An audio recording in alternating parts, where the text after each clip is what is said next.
Carlos Padilla y pues les voy a hablar sobre implementando pruebas unitarias en .NET.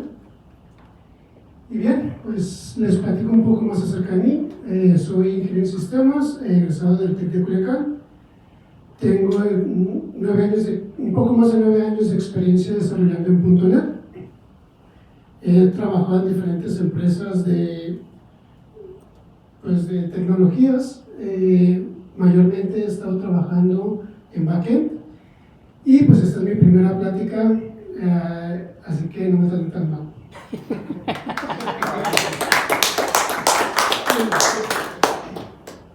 Muy bien, ¿cuál es la agenda que vamos a llevar el día de hoy?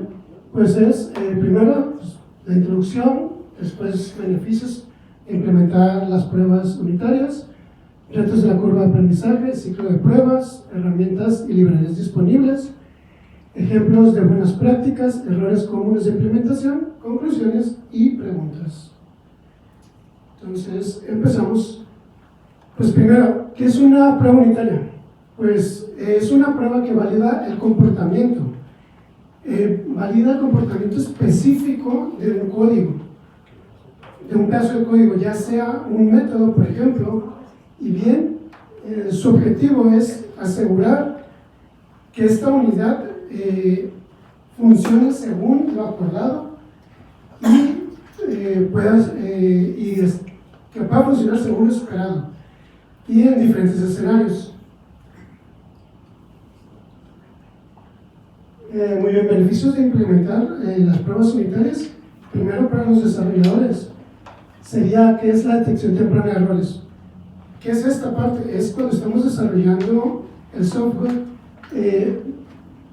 Lo primero que podríamos, cuando estamos desarrollando las pruebas unitarias, son los primeros que pueden detectar los errores.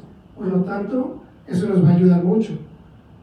Con esto nos va a dar confianza en el código y va a ser un poco más robusto y fiable. Y 3 sería la facilitación de refactorización. ¿A qué me refiero con esto? Una vez que ya tengamos las partes de nuestras pruebas unitarias y nuestro código, cuando queramos refactorizar y veamos que pasa bien la prueba, eso quiere decir que nuestra refactorización fue correcta. Bien, ahora beneficios para el aseguramiento de calidad, pues sería mejorar la calidad del software. Esto quiere decir que no vamos a estar más al pendiente de los errores que puedan ocurrir, y eficiencia en las pruebas.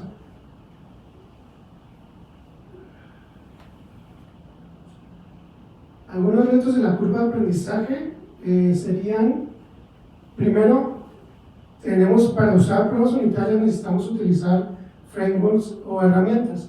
Por lo tanto, necesitamos configurar el entorno de prueba.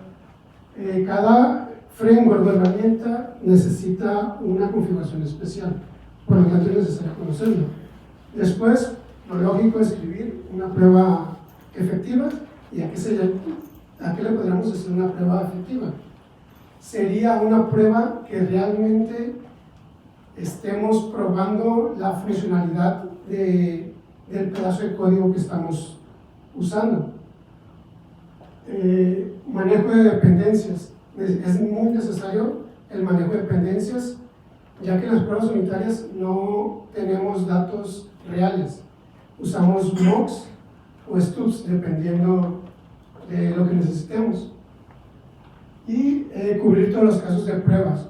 Para esta parte de cubrir todos los casos de pruebas, comúnmente se hace con todas las clases que sean públicas. Igual hay unas herramientas que más adelante voy a hablar, en el cual vemos el porcentaje de cuánto se ha cubierto nuestro código con las unit tests. Muy bien, los ciclos de pruebas. Primero nos vamos a ir a la imagen. En la imagen vemos que los unit tests es la parte más básica de un ciclo de pruebas. Después tenemos los otros, que son integration test y load simulation. En unit test no usamos datos reales, en los otros sí. Y si vemos un poco más la imagen, nos damos cuenta que los unit tests se usan con más frecuencia. Muy bien, pues ¿cómo es el ciclo? Pues es primero ejecutar las pruebas unitarias, ejecutarlas, y una vez que ya las tengamos, actualmente en Azure podemos crear unos pipelines en los cuales nos pueden servir al momento de deployar en cualquier ambiente o bien cuando hagamos un PR para que se hagan automáticas las corridas de las pruebas unitarias. Y mantenimiento. ¿Por qué mantenimiento? Si en algún momento necesitamos refactorizar o mover código, también necesitaríamos mover las pruebas unitarias. Y bien, ¿qué herramientas tenemos disponibles? Estas solamente son algunas, y algunas de las herramientas que hay, existen muchas más. Primero nos vamos a los frameworks. ¿Cuál es? Uno de los más comunes y usados actualmente es XUnit. ¿Por qué es muy común que lo usen? Porque realiza pruebas más modernas, tiene asserts avanzados, tiene pruebas de parametrización y se integra muy bien con .NET Core. Algo más también que ayuda a XUnit es pues, se pueden utilizar mocks y stubs, y también se pueden hacer pruebas en paralelo. NGUnit es un framework que es muy antiguo, que ya tiene bastante tiempo. Aquí el beneficio que tiene NGUnit sería que tiene varios atributos para definir las pruebas. Tiene una rica biblioteca en assets, y igual también soporta stubs y mocks. Y bien, MS-Test, si no queremos instalar algo más, MS-Test ya viene en el IDE de Visual Studio y nos ayuda a hacerlo un poco más sencillo para no estar metiendo cosas de más. MS-Test también pues también soporta mocks y stubs. Muy bien, y ahora en herramientas tenemos la mock y en el substitute. Pues bien, mock, pues podemos mockear datos, podemos utilizar mocks y también stubs. Es una API fluida, es fácil de integrar a los frameworks. Y en el substitute, pues es muy simple, y es muy fácil de integrar también. Tiene una sintaxis muy sencilla. Bien, ¿cuáles serían las buenas prácticas para los unit tests? Pues primero que nada necesitaríamos saber un poco de conceptos, en el cual vemos que lo primero es una unidad de prueba. Una unidad de prueba es lo más básico que se puede probar. Después tendríamos el AAA, que es la AAA, pues es arrange, add y assets, que vamos a meter en arrange. En arrange vamos a meter todos los datos que vamos a necesitar para hacer las pruebas unitarias. En add se va a ejecutar, por ejemplo, un método en el cual se va a hacer la prueba, y en assert se va a validar los resultados. ¿Qué son mock y stubs? Muy bien, pues los mocks son objetos sustitutos, como les he mencionado anteriormente. En pruebas unitarias no se pueden utilizar, no se deberían utilizar datos reales. Y los stubs son clases o métodos en los cuales ya tienen predefinido lo que va a regresar, o modelos ¿sí? Sí. Cuando decimos que no se usan datos reales, no quiere decir que vamos a reinventar la rueda. Sí, es simplemente que en las pruebas unitarias no hay una conexión hacia una base de datos como lo harían las pruebas de integración, ni estaríamos consumiendo servicios web. Entonces es importante establecer esa diferencia para que pueda sentarse el concepto, sobre todo por la pirámide que nos presentó Carlos. Entonces, cuando se habla de datos reales, no me voy a agarrar la tarjeta de crédito del cliente si estoy validando un sistema de pagos, ni mucho menos, sino para eso voy a usar las herramientas que menciona Carlos, que es los mocks y los stores. Muy bien, también necesitaríamos saber cuánta es la cobertura de código que tenemos haciendo con las pruebas unitarias. Para eso, como les había mencionado anteriormente, lo común es todas las clases que sean públicas, se crean pruebas unitarias, y bien, también tenemos estas dos herramientas que son ReSharper y SonarQube, que las dos herramientas son de pago, pero son muy buenas y muy intuitivas. También es necesario no solo hacer escenarios que todo pase bien o el happy path, sino también hay que tener un manejo de excepciones en las cuales pues hay que hacer pruebas de excepciones. Igual es importante conocer la inyección de dependencias y bien, pruebas aisladas. ¿A qué se refiere con pruebas aisladas? Que sean de una sola unidad y que no dependan de otras pruebas unitarias. También es importante nombrarlas claramente las pruebas. Normalmente, o bueno, comúnmente se utiliza primero el nombre del método que se va a probar, guión bajo, y lo que se va a regresar, o lo que va a retornar. Igual, aquí tengo un caso de código, que es lo siguiente que les voy a mostrar, en el cual, pues es una aplicación muy sencilla, es una calculadora. Como ven, tienen sus métodos normales, y aquí tenemos esta parte que es de las pruebas.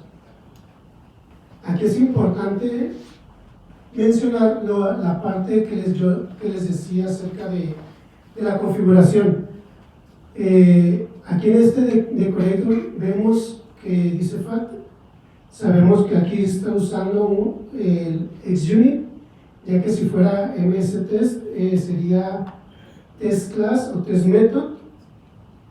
Y bien, los nombres, es importante, como les decía, es importante nombrarlos adecuadamente. Aquí sabemos que vamos a utilizar el método add, en el cual va a ser dos números y va a retornar una suma, tal cual. Vemos aquí la AAA, que es arrange. Aquí están todos los datos que necesitamos para hacer la prueba. En el add ejecutamos el método y guardamos el resultado en una variable que se llama result. En el hacer comparamos tanto el result como el esperado.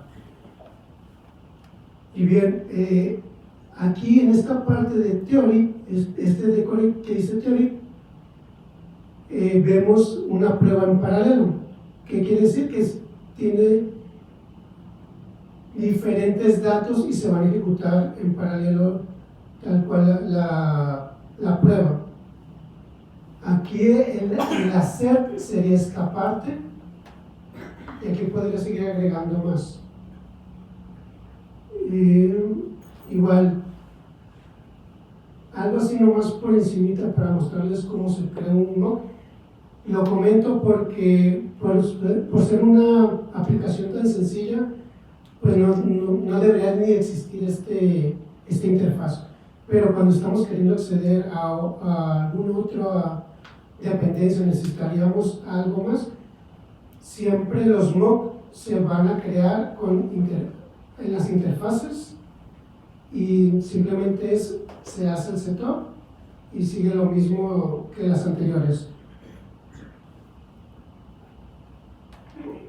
Y regresamos acá. Muy bien, los errores más comunes que tenemos en las pruebas unitarias serían pruebas frágiles, que ahorita les voy a explicar un poco con código. Estas pruebas son que están dependiendo ya sea de una validación o bien que esté como truqueado para que pase la prueba. Que no tengamos una cobertura insuficiente, que tengamos una cobertura insuficiente, no verificar resultados importantes. Esto, por ejemplo, si yo tengo el método de suma, y en vez de estar revisando el resultado de una suma, estemos validando que sea un número o que no sea un texto, por ejemplo. Ahí es como que no cuadraría. Nombramientos pocos descriptivos, eso es un problema a veces para nosotros los desarrolladores. Y pruebas demasiado amplias o difusas. Recordemos que necesitamos solo probar por pequeños métodos o por métodos. Antes de la conclusión, una prueba frágil, por ejemplo, tengo aquí este método que es especial para eso, donde vemos que cuando la suma sea mayor a 10, se le va a restar 2 y va a regresar la suma. Esto quiere decir pues, que no está haciendo bien la suma tal cual, pero si nos vamos acá, aquí está su unit test, en el cual pues sí, o sea, va a pasar y me va a traer esto porque yo ya conozco esa condición. En el momento en que yo guardo esa condición, esto ya no va, ya se va a ver afectado y ya no va a pasar, porque no lo está haciendo correctamente. Y bien, también algo que es importante es los manejos de errores. Aquí vemos que estoy haciendo un assert de un throw. Primero, bueno, vamos acá para que vean cuando se divide en 0, pues va a traer un throw con un divide by zero exception y un mensaje de error. Aquí, pues yo estoy validando que se traiga un throw del tipo divide by zero exception, y aparte estoy agregando otro donde el mensaje del resultado sea igual a error.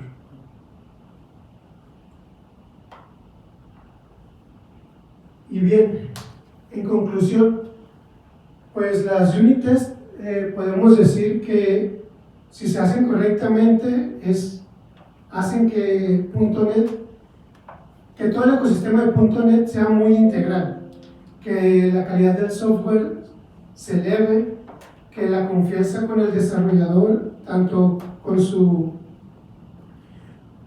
la confianza con el desarrollador y con el código sean buenas, creando un producto robusto y fiable. Y bien, si seguimos las buenas prácticas y evitamos errores, pues tendríamos muy buen código. Y pues esto sería todo de mi parte. No sé si tengan algunas preguntas.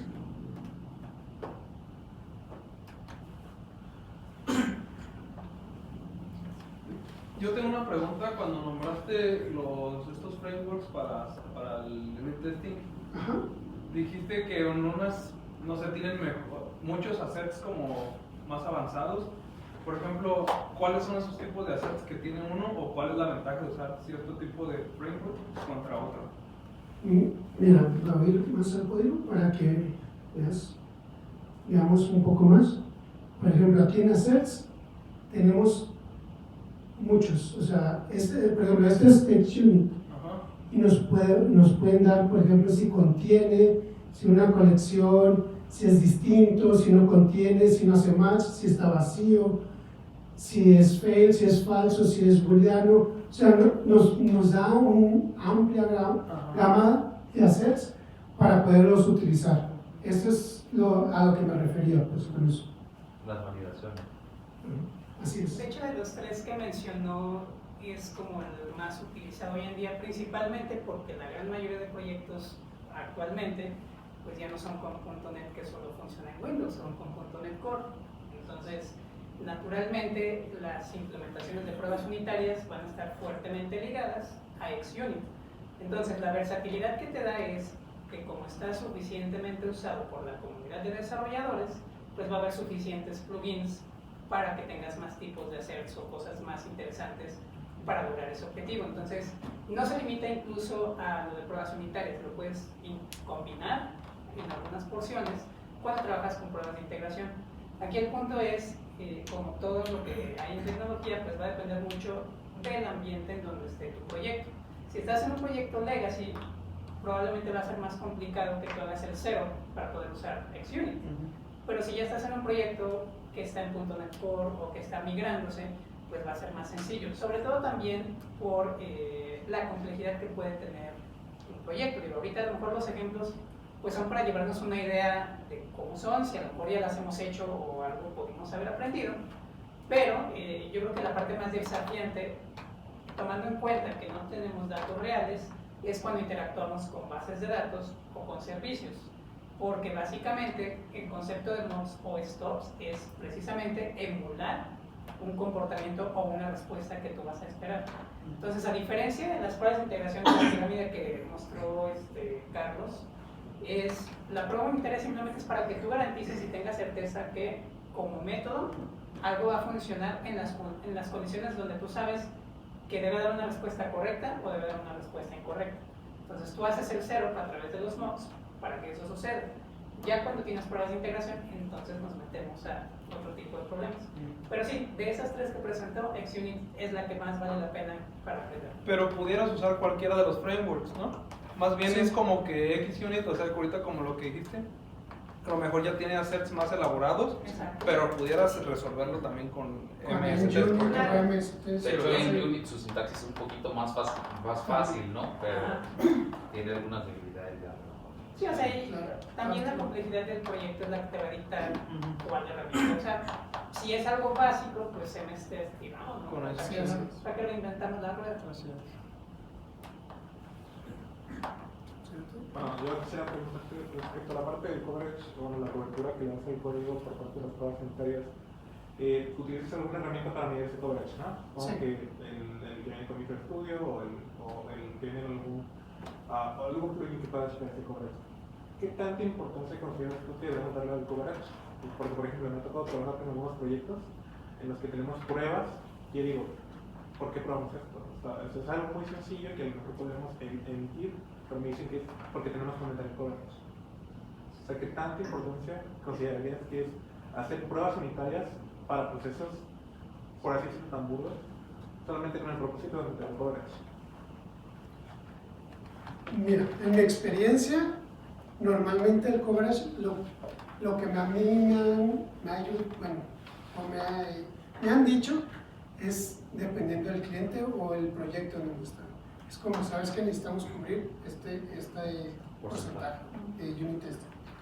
¿Por qué? Porque eso nos va a ayudar a, si en algún momento refactorizamos, modificamos, o porque sea lo más sencillo, si afecten, si no tenemos un unit test para cierto método que sea muy sencillo después lo queremos mover o quitar, nos puede pegar después en otras cosas. Por lo tanto, sí es como, en mi experiencia, el coverage lo maneja el proyecto tal cual, pues, y lo usamos o lo tenemos para evitar pruebas manuales, primero que nada. O sea, creando pruebas unitarias vamos a evitar pruebas manuales, nos va a ayudar con eso. Entonces, si tenemos cubierto la mayor parte con pruebas unitarias, ya no tendremos que preocuparnos si se mueve algo, si lo eliminamos o si lo refactorizamos. Pero en mi experiencia el coverage es tal cual el cliente lo decide. No sé si tengas algo que Yo agregar. podría aportar algo. Normalmente cuando se introducen las herramientas de este tipo es porque dentro del proceso de calidad, que ya no es necesariamente desarrollar software, se espera que haya una métrica a cubrir.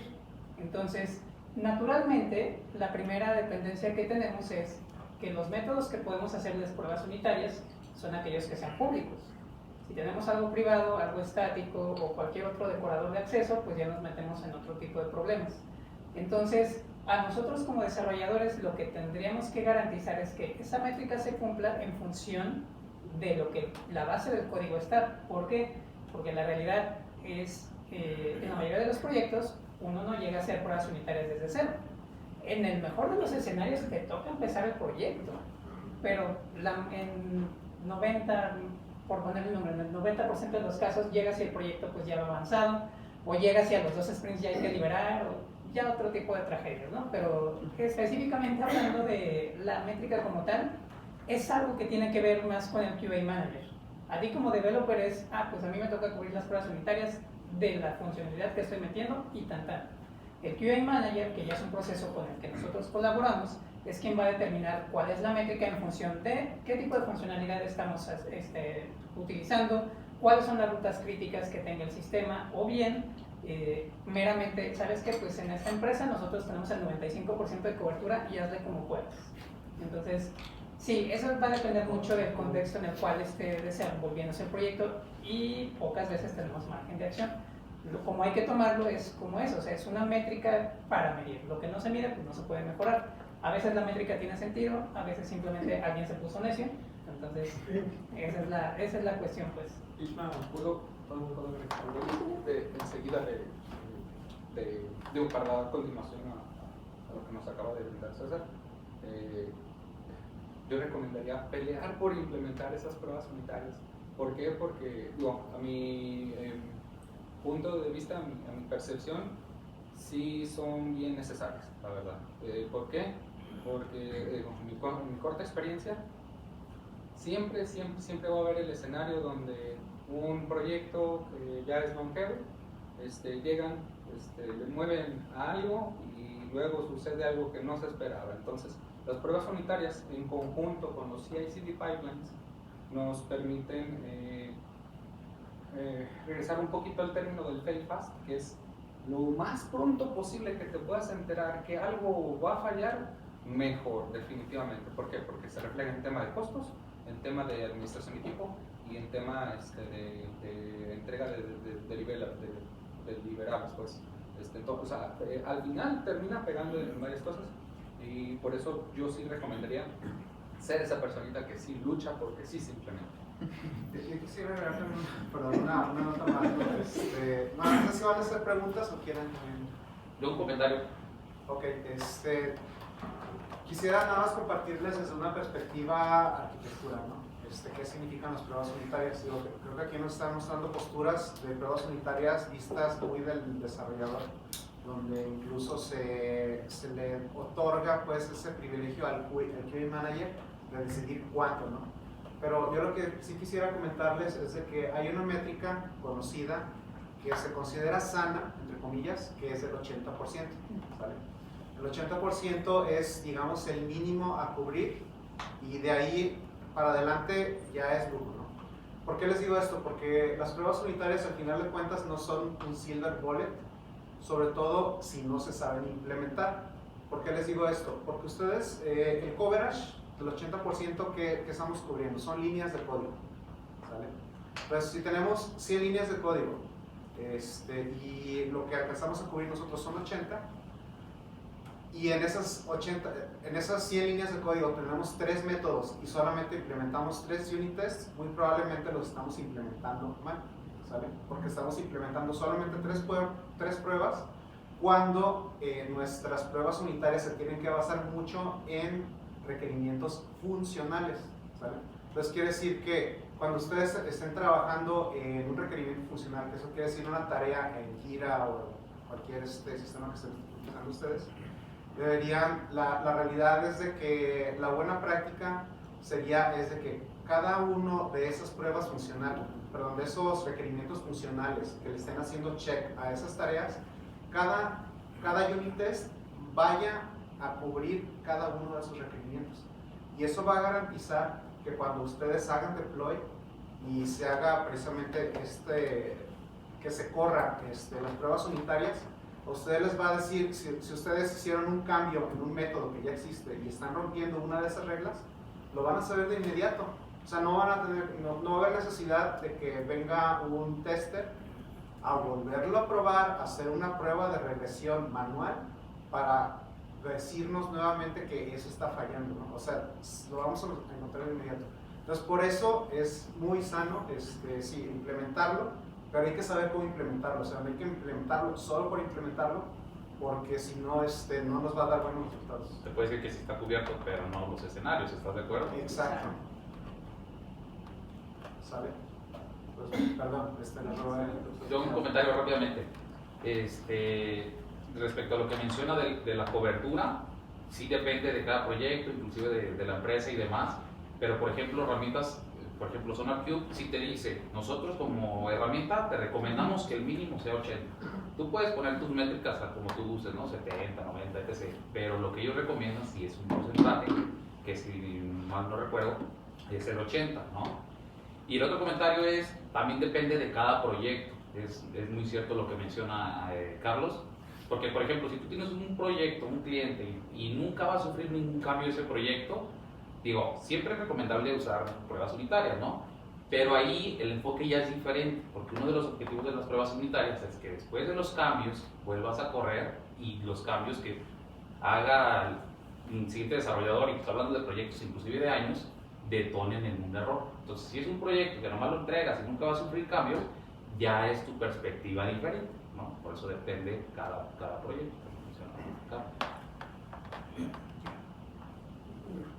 Bueno, pues sería toda mi parte, pues ahí les dejo